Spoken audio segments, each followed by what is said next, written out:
gedung Bakamla di wilayah Menteng, Jakarta Pusat terbakar. Polisi masih menyelidiki penyebab pasti terjadinya kebakaran.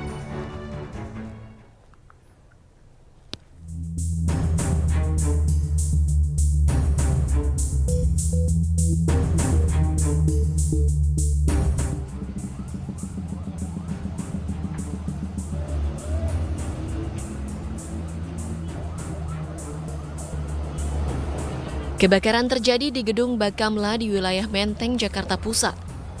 Gedung terbakar pada Minggu pagi. Menurut saksi mata yang berada di sekitar lokasi, terdapat suara ledakan dan asap hitam mulai terlihat sekitar pukul 6:10 waktu Indonesia Barat.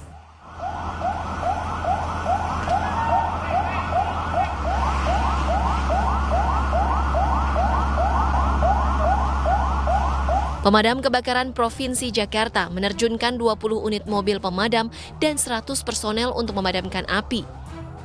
Penyebab kebakaran belum diketahui, namun dugaan sementara akibat korsleting listrik. Kalau untuk damkar sendiri ada 20-21 mobil. Iya. Kalau untuk titik awal api di sekolah? Titik awal api ini masih dugaan sementara di atas lantai 6. Tapi ada yang bilang katanya lantai 3, cuma tadi setelah dicek di lantai 3 memang kondisinya berantakan, cuman belum ada tanda-tanda titik api. Sementara menurut keterangan Polres Metro Jakarta Pusat, tidak ada korban jiwa dalam kejadian ini dan kini polisi masih menyelidiki penyebab kebakaran.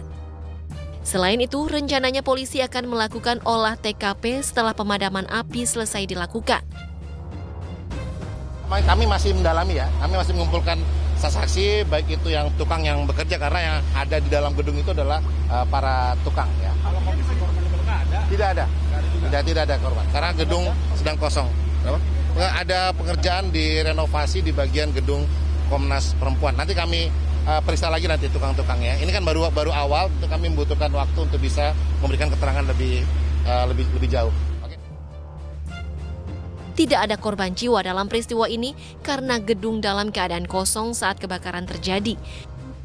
Dari Jakarta, Hamzah Hasibuan, Muhammad Hoirudin, iNews melaporkan.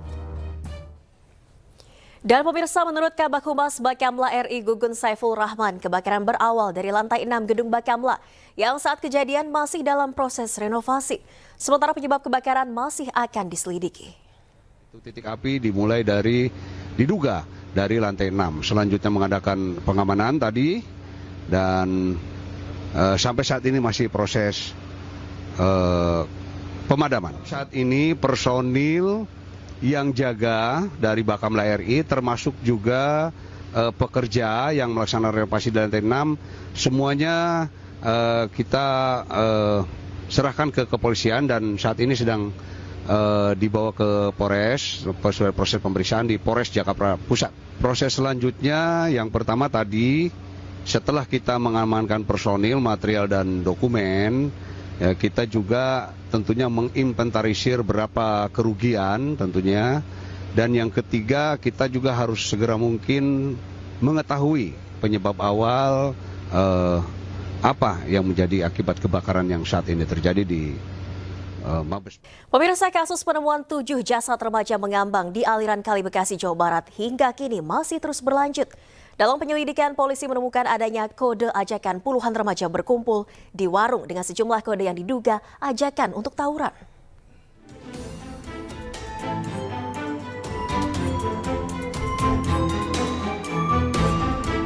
Satuan Reserse Kriminal Polres Metro Bekasi Kota terus melakukan penyelidikan kasus penemuan 7 jenazah remaja yang ditemukan tewas mengambang di aliran Kali Bekasi, Jatiasih, Kota Bekasi, Jawa Barat pada Minggu lalu. Dari keterangan saksi dan bukti yang ada, penyidik menemukan sejumlah fakta, di antaranya 3 kode ajakan puluhan remaja yang berkumpul di satu titik. Antara lain ajakan berkumpul di warung dengan kode ajakan pesta dan hajatan, serta kode ulang tahun yang diduga merujuk pada aktivitas ajakan tawuran. Dari penyelidikan, polisi juga menemukan fakta jumlah remaja yang berkumpul mencapai 60 hingga 90 orang dan tidak semua saling mengenal. Memang tidak semua anak-anak yang berkumpul di tempat itu, anak muda yang berkumpul di tempat itu saling mengenal satu sama lainnya. Mungkin hanya 1, 2 orang, 3 orang yang saling mengenal, tapi sebagian besar itu tidak saling mengenal. Kan hasil keterangan yang kami peroleh ya dari pemeriksaan saksi-saksi, mereka berkumpul di sana itu dengan kode-kode tertentu. Contohnya untuk ajakan ada pesta, ada ulang tahun, jadi mereka mengajak itu. Tapi itu untuk menyamarkan kalau memang itu kode tersebut merupakan kode untuk mengajak melakukan tawuran. Ada 3 kode berarti ya Pak ya? Sebelumnya pada hari Minggu 22 September lalu, 7 jasad ditemukan di Kali Bekasi, Jawa Barat. Ketujuhnya diduga melompat ke kali untuk menghindari polisi yang tengah berpatroli di sekitar lokasi. Dari Bekasi, Jawa Barat, Rahmat Hidayat, iNews melaporkan. Paman pembunuh gadis penjual gorengan di Padang Pariaman, Sumatera Barat, tersangka baru. MJ diduga ikut membantu tersangka utama saat melarikan diri.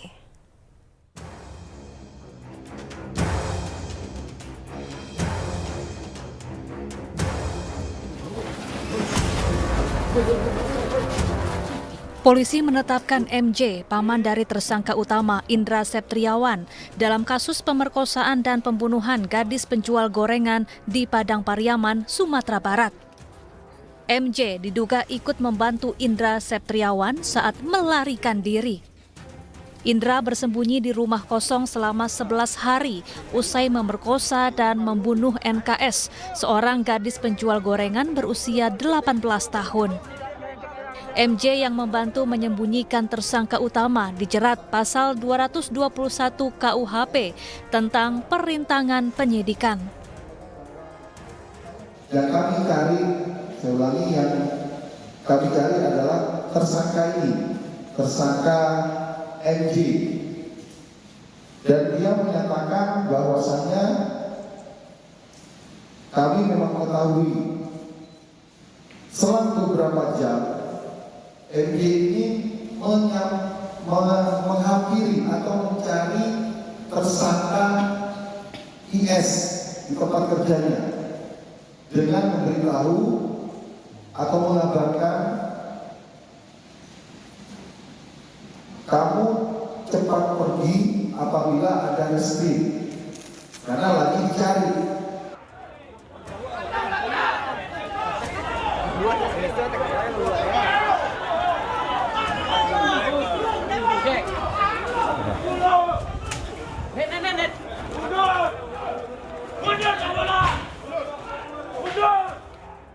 Sebelumnya warga bersama polisi menggerebek sebuah rumah kosong di Kayu Tanam, Padang Pariaman dan menangkap tersangka Indra Septriawan yang buron selama 11 hari. Tersangka yang merupakan residivis kasus pencabulan ini lalu ditahan dan menjalani pemeriksaan intensif.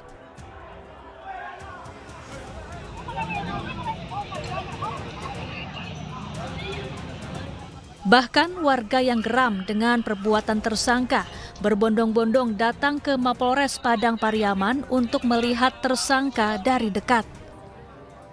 Kepada polisi, tersangka mengaku memerkosa korban lalu membunuh korban karena korban berupaya melawan. Tersangka kemudian mengubur jasad korban. Dari Padang Pariaman, Sumatera Barat, Eka Guspriyadi, iNews melaporkan. Dan pemirsa, kita akan langsung bergabung dengan rekan Faisal Rinaldi di Stadion Madia GBK Senayan, Jakarta. Selamat malam Faisal, seperti apa suasana di sana di laga Indonesia kontra Yaman?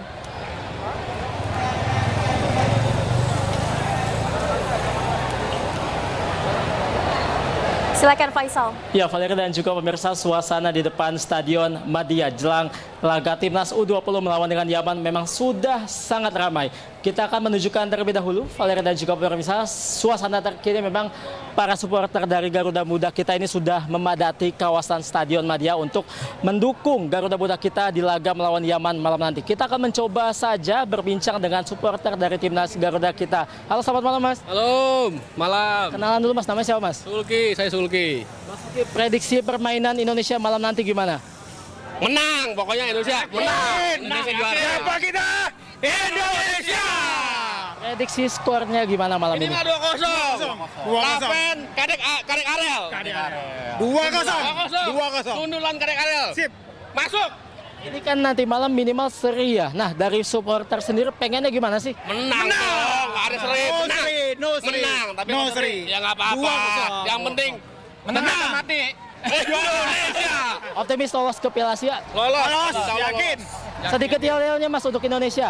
Yel-yelnya untuk Indonesia. Indonesia, Indonesia, Indonesia, Indonesia. Garuda di dadaku, Garuda kebanggaanku.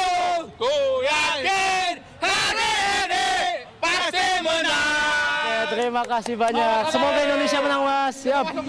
Ya, Valeri dan juga pemirsa, begitulah semangat daripada supporter Garuda Muda kita, di mana akan mendukung timnas Indonesia U20 melawan Yaman pada malam ini. Nah, ini merupakan laga penentu, Valeri dan juga pemirsa, jika Indonesia berhasil lolos atau menang di babak kualifikasi ini, maka akan lolos otomatis ke Piala Asia 2025. Memang Indonesia hanya membutuhkan hasil imbang saja pada laga malam ini, dikarenakan untuk saat ini Indonesia unggul selisih gol daripada tim nasional Yaman. Dan tentunya namun pelatih Indra Syafri memang tetap menargetkan kemenangan mutlak untuk timnas muda Garuda kita pada malam ini. Sementara itu Valeri dan juga pemirsa, memang modal yang cukup baik daripada Garuda Muda kita, dikarenakan dari 2 pertandingan sebelumnya memang Indonesia berhasil mencetak gol sebanyak 7 gol bahkan, dan juga 1 kebobolan saja. Ini yang merupakan modal baik untuk Indonesia yang akan menghadapi tim nasional Yaman U20 pada malam ini. Kita nantikan Valeri dan juga pemirsa, kurang lebih sekitar 10 menit lagi kick-off ini akan dimulai. Demikian Valeri, kembali ke Anda di studio. Baik, terima kasih Faisal Rinaldi melaporkan langsung dari Stadion Madia GBK Senayan, Jakarta. Kita nantikan kemenangan timnas kita, optimis maju ke Piala Asia. Selamat malam, sehat selalu Faisal. Polisi mengamankan 5 pelaku perusakan dan penganiayaan yang bertindak anarkis membubarkan acara diskusi kebangsaan di Hotel Grand Kemang, Jakarta Selatan Sabtu pagi lalu. Dari 5 pelaku, 2 orang langsung ditetapkan sebagai tersangka.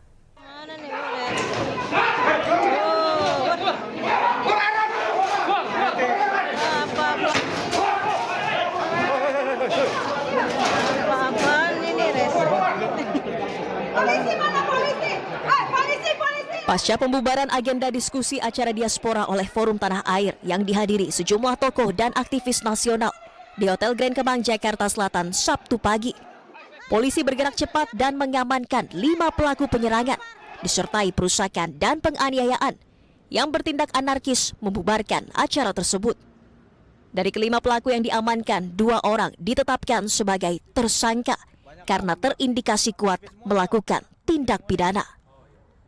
Ada 2 orang yang terindikasi melakukan tindak pidana, baik itu pengerusakan maupun penganiayaan terhadap security daripada Hotel Grand Kemang. Sedangkan yang 3 saat ini masih kita lakukan pendalaman, tentunya terhadap yang lain nantinya akan kami dalami lebih lanjut. Dan tiba-tiba ada beberapa orang massa yang menyusup lewat pintu belakang, lewat pintu karyawan, dan juga ada beberapa yang sudah berada di dalam hotel, sedang didalami, kemungkinan sudah menginap di hotel tersebut. Ini polisi kemana nih? Dugaan sementara pelaku perusakan dan penganiayaan merupakan massa penyusup yang masuk melalui pintu belakang dan telah menginap di hotel tempat acara diskusi digelar. Tersangka kini dijerat pasal berlapis tentang penganiayaan dengan ancaman hukuman maksimal 7 tahun penjara. Dari Jakarta Selatan, Helmi Sajangbati, iNews melaporkan. Sebelumnya pemirsa, acara silaturahmi yang digelar Forum Tanah Air dan dihadiri sejumlah tokoh nasional pada kemarin berujung ricuh. Sekelompok orang tak dikenal masuk ruangan dan mendobrak-abrik panggung acara. Ini polisi kemana nih?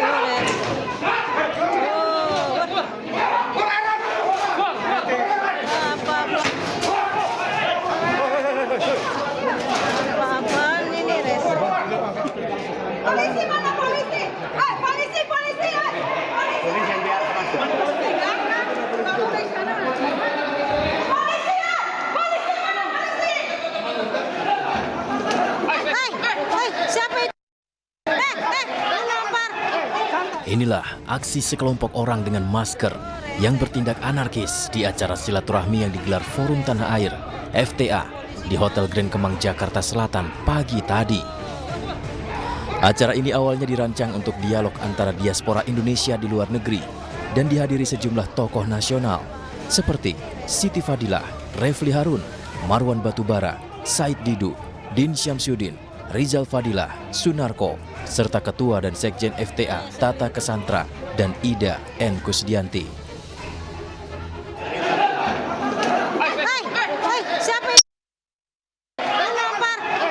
Ketika acara dimulai, massa anarkistis mengobrak-ngabrik ruangan. Bahkan ada aksi kekerasan yang dilakukan terhadap salah satu peserta acara. Refli Harun menyayangkan aksi ini karena aksi kekerasan dilakukan di hadapan polisi secara langsung tanpa perlawanan. Dari sisi demokrasi, kejadian ini dianggap kampungan dan primitif. Kalau dari sisi demokrasi, ya, kejadian tadi kampungan, ya, kejadian yang primitif. Bayangkan, sebenarnya kan mudah. Kalau mereka mau demonstrasi, ya demo aja di sana. Ya, kalau kita bicara mengenai hak, silakan saja. Mereka menyampaikan pendapatnya di mobil komando, sebagaimana yang sering kita lakukan, ya kan? Tetapi ketika sudah masuk ke sini, merusak, itu namanya kriminal. Seperti dikatakan Majen Narko tadi, itu bukan delik aduan. Dan mereka melakukan itu di depan polisi. Jadi kalau polisi tidak bertindak, aneh bin ajaib, ya. Menurut saya kita perlu nanti rame-rame datang ke kantor polisi untuk menyampaikan hal ini. Kalau mereka tidak melakukan tindakan apa-apa, itu satu hal, ya. Hal yang kedua, kita melakukan ini di tempat yang tertutup, di tempat yang terhormat, ya, bukan di jalan. Karena itu, kalau demonstrasi atau unjuk rasa di jalan saja, itu bisa dilakukan dengan prosedur yang memang sudah diatur. Masa di dalam kita tidak bisa melakukannya? Sejumlah pihak menyayangkan kejadian ini, apalagi forum ini juga disaksikan oleh para diaspora Indonesia di 22 negara melalui streaming.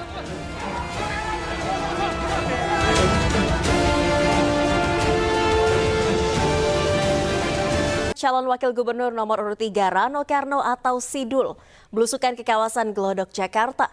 Dalam kegiatan belusukannya ini, Sidul sempat mencukur rambut dan keliling pasar menaiki beca.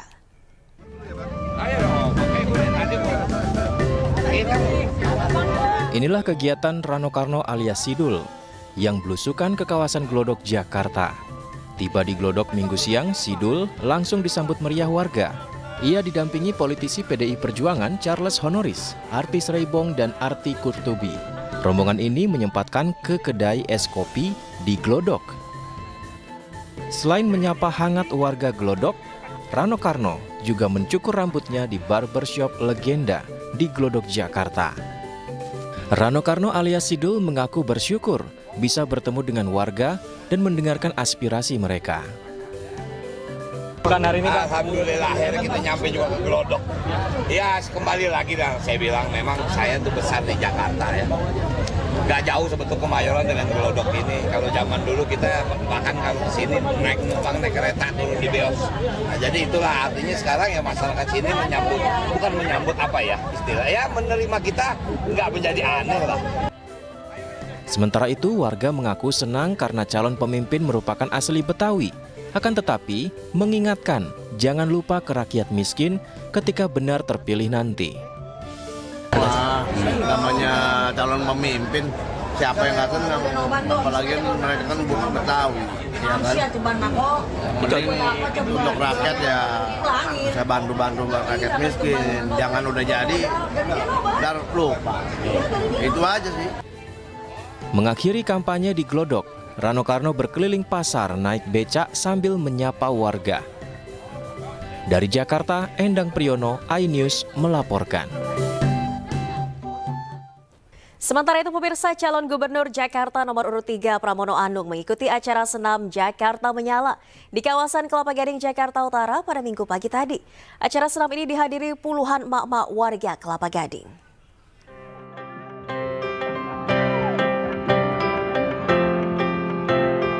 Calon Gubernur Jakarta nomor urut 3 Pramono Anung alias Mas Pram berolahraga senam aerobik di lapangan tenis Kayangan, Kelapa Gading, Jakarta Utara, Minggu pagi.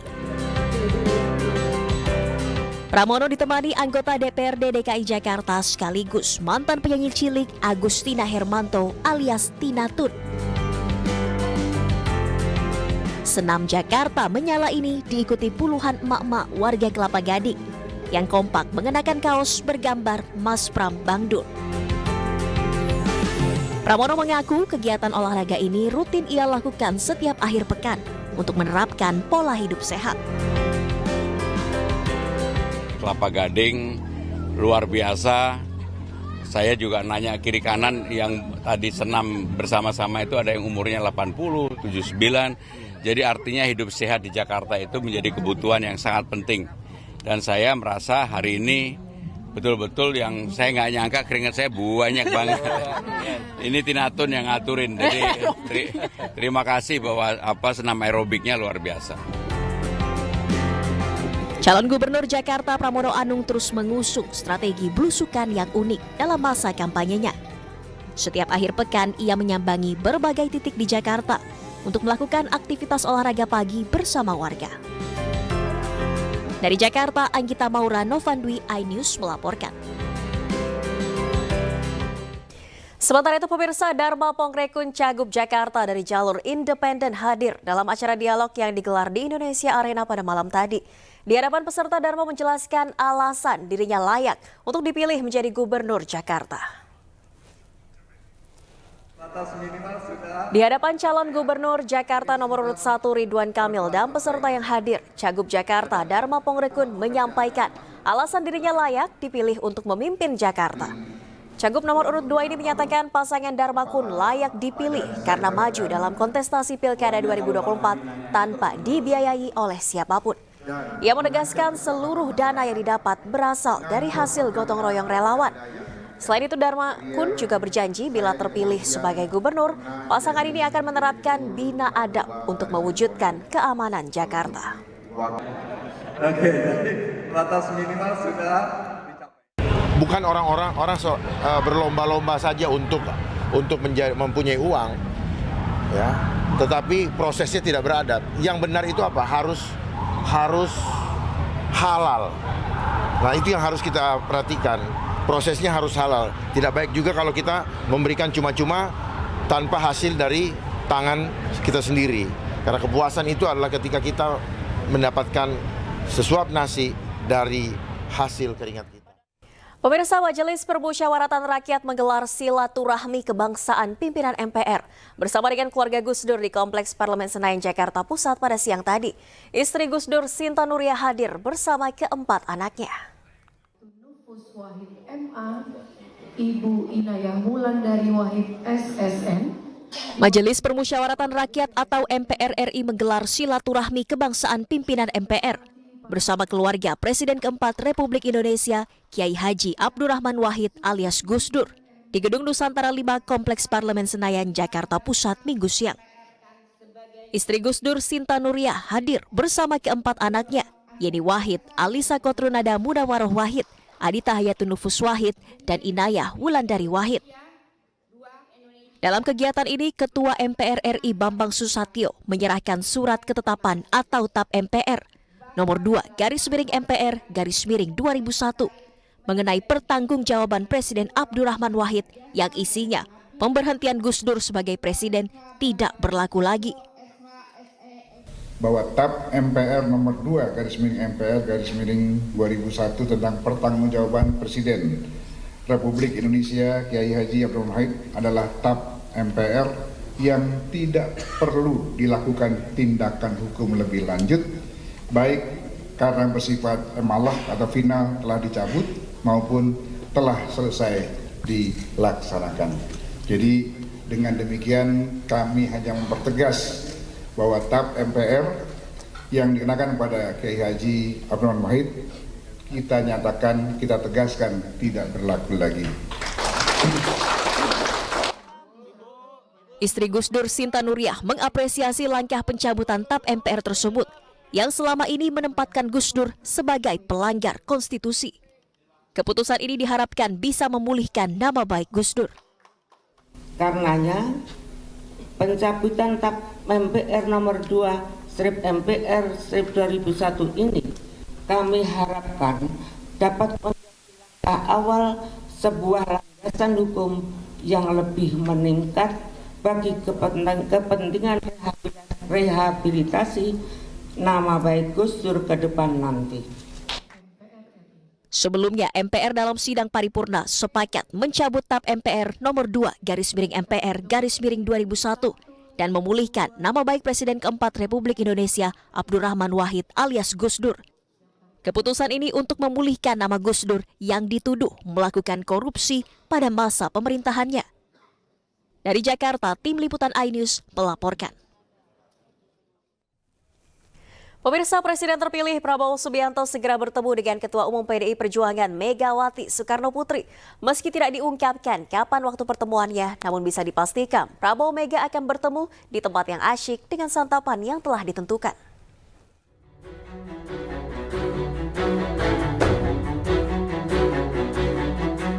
Sinyal positif terkait rencana pertemuan antara Presiden terpilih Prabowo Subianto dengan Ketua Umum PDI Perjuangan Megawati Soekarno Putri semakin terlihat.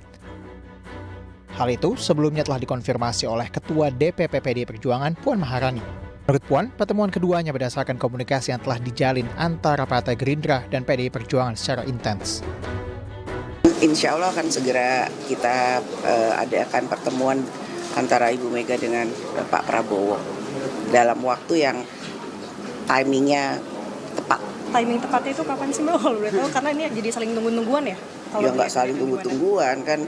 Beliau berdua mempunyai jadwal yang sama-sama sibuk. Namun kita sudah bicara juga bersama-sama yang bisa saya sama-sama pahami. Beliau berdua sama-sama berkeinginan untuk saling bertemu. Ketemunya di mana Bu rencananya? Di tempat yang asik. Hal pertemuan Prabowo dan Megawati juga dikonfirmasi oleh Ketua Harian Partai Gerindra, Sufmi Dasko. Komunikasi sudah dijalankan, tetapi kemudian masalah tanggal, masalah tempat, ini juga masih dipastikan karena masing-masing saling mencocokkan. Yang pasti soal makanan sudah ditentukan, itu aja. Prabowo Subianto dan Megawati Soekarno Putri disebut-sebut akan mengadakan pertemuan sebelum pelantikan Presiden dan Wakil Presiden terpilih 20 Oktober mendatang. Pertemuan ini disebut-sebut sebagai jalan bersatunya dua partai besar yang sekaligus menunjukkan apakah PDIP akan bergabung dengan pemerintahan Prabowo atau malah berperan oposisi. Dari Jakarta, Tim Liputan iNews melaporkan. Pemirsa, Wakil Ketua Dewan Pembina Gerindra Hashim Joyo Hadikusumo menyebut bahwa Presiden terpilih Prabowo Subianto akan membentuk kementerian baru usai dilantik. Sementara itu, jubir Prabowo Subianto mengungkap 3 syarat yang harus dimiliki calon menteri Kabinet Prabowo.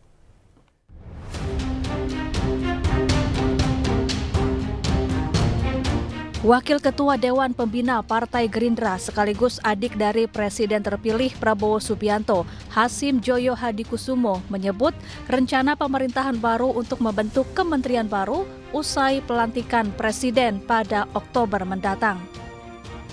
Menurut Hashim, selain membentuk kementerian untuk mendukung program makan bergizi gratis, pemerintahan Prabowo Gibran juga membangkitkan kembali kementerian yang dulu pernah ada, yaitu Kementerian Perumahan. Kementerian Perumahan dibentuk untuk mewujudkan target pemerintah membangun sebanyak 2 juta unit rumah di pedesaan setiap tahun dan 1 juta unit apartemen di perkotaan setiap tahunnya. Program besar ini 2 juta unit rumah di pedesaan setiap tahun dan 1 juta unit apartemen di perkotaan setiap tahun. Dan orang banyak yang skeptis, ragu-ragu, apa kita mampu dan sebagainya. Saya bisa katakan dalam hal ini kita mampu, dana akan ada. Sementara itu, juru bicara Prabowo Dhanil Anzar Simanjuntak menyebut calon Menteri Prabowo harus memiliki 3 syarat, yaitu integritas, kompetensi, dan loyalitas.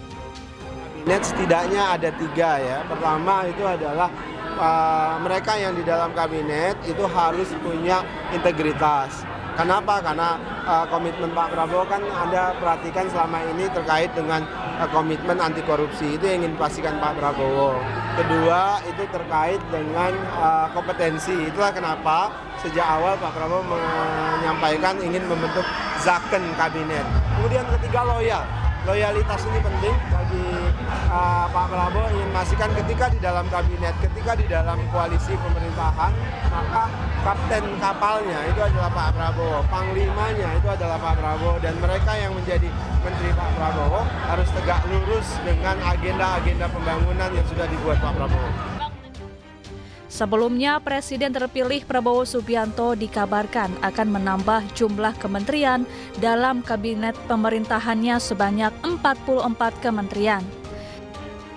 Bila seluruh kementerian resmi dibentuk dan disahkan, maka penambahan ini akan menjadikan Indonesia sebagai salah satu negara dengan jumlah kementerian terbanyak di dunia, setelah negara India yang mencatat 53 kementerian dalam negara tersebut. Tim Liputan iNews melaporkan. Dan pemirsa, Presiden Joko Widodo menghadiri final race MotoGP Indonesia. Dalam kunjungannya, Presiden menyebut event MotoGP mampu menyerap tenaga lokal NTB sebanyak 3.000 orang.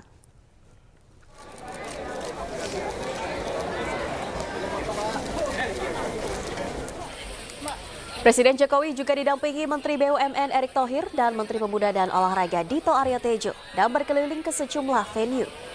Pada kesempatan ini, Presiden juga menyampaikan event MotoGP di masa terakhir jabatannya banyak perubahan.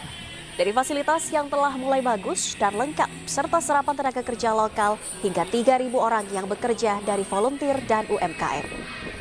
Dalam kesempatan ini, Presiden juga menyerahkan trofi kepada para pemenang balapan MotoGP Indonesia.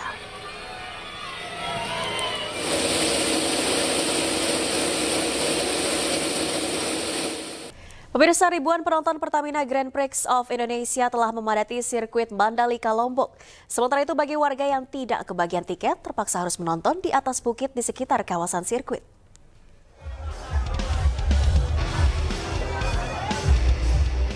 Hari ketiga gelaran MotoGP, ribuan penonton memadati sirkuit Mandalika Lombok. Penonton yang datang tidak ingin ketinggalan untuk menyaksikan pembalap jagoan mereka memperebutkan posisi podium. Jika penonton berlomba-lomba memenuhi tribun sirkuit, sejumlah warga justru lebih memilih menonton di atas bukit yang lokasinya dekat dengan kawasan sirkuit Mandalika. Meski balapan tidak terlihat jelas karena jarak yang cukup jauh, namun warga mengaku puas lantaran dapat melihat keindahan view di Mandalika, terutama di tikungan 17 sirkuit. Warga juga bisa menonton sambil piknik tanpa dipungut biaya. Pertama ya tiket. Faktor ini faktor ekonomi kan harganya lumayan. Terus kalau nonton dari sini view-nya lumayan. Hitungan terakhir bisa ngadem, bisa bawa makanan juga, bawa makanan enak, bisa bawa karpet, rame-rame kan mau bawa pacar apa bawa teman lumayan. Terus view-nya lumayan oke nih kan. Kita lihat tikungannya dengan jelas di sini.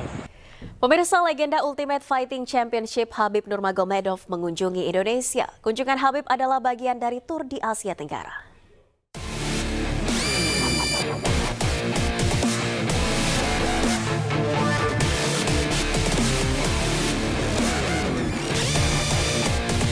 Khabib Nurmagomedov telah tiba di Jakarta. Ex juara kelas ringan UFC ini menyapa seluruh penggemarnya yang hadir di Gelora Bung Karno, Jakarta menggunakan bahasa Indonesia. Can you shout to say hello to the audience? Say apa kabar? Can you shout that please? Yes, of course. Apa kabar Indonesia? Momen ini disampaikan Khabib saat mengisi acara. Semula ia ditanyakan mengenai pengetahuannya tentang bahasa Indonesia. Khabib pun berusaha menyapa lebih dulu para penggemarnya yang berada di tribun Indonesia Arena. So I want to say Assalamualaikum warahmatullah. I'm finally here in Indonesia. I know I have a lot of friends. A lot of people know me here. I know it's like all these last years. I have a lot of message from people from Indonesia. When you gonna come? When you gonna come? I have a lot of friends here. I met a lot of people from Indonesia around the world, in Europe, US, in USSR countries, in Saudi Arabia, in Mecca, Medina, and I'm finally here. Alhamdulillah. Alhamdulillah. Dalam kunjungannya ke Indonesia, Habib menghadiri forum diskusi untuk menginspirasi dan memotivasi bagaimana generasi muda berperan menentukan masa depan Indonesia yang lebih maju dan berkelanjutan. Habib pun berjanji akan kembali ke Jakarta yang dijadwalkan pada 5 Oktober 2024 mendatang di pusat perbelanjaan di kawasan Jakarta Selatan untuk menikmati kota tanpa adanya agenda resmi. Dari Jakarta, tim liputan iNews melaporkan. Dan pemirsa, legenda Ultimate Fighting Championship Habib Nurmagomedov berpesan kepada generasi muda tentang pentingnya agama dan kedekatan kepada orang tua dalam membentuk sosok individu yang kuat. Hal ini disampaikannya di sela agenda tur ke Jakarta. Second things, after ibadah, what Allah told us, listen to your parents. Don't even say oof to them. Not only like argue or make them upset. And this is very, very important to have relationship and connection with your parents. This is second things after ibadah, what Allah told us, what we have to do. Listen to your parents. And this is what Allah said. Muhammad SAW, what he say? He say, father, it's not like everyone. You cannot treat your father like everybody you treat, like your friends, your neighbor, your son, or your family, doesn't matter. It's mean when he talk about father, he talk about parents. Parents is not same people like other people. It's completely different. And for me, it was most important things in my life to treat my parents good. And this is how I grew up. This is how I grew up. And my advice to young generation, learn your religion. Learn your religion and you're gonna come back to your parents. Your knowledge is your castle. You know, castle like castle, yes. Your knowledge is your castle. If you don't have knowledge, you're never gonna be protected. And every day I deal with this, and only religion helped me to stay focused. Only religion, not people, not money, not fame, not because I am strong. Not because of all these things. Only faith and iman in your heart can help you to stay.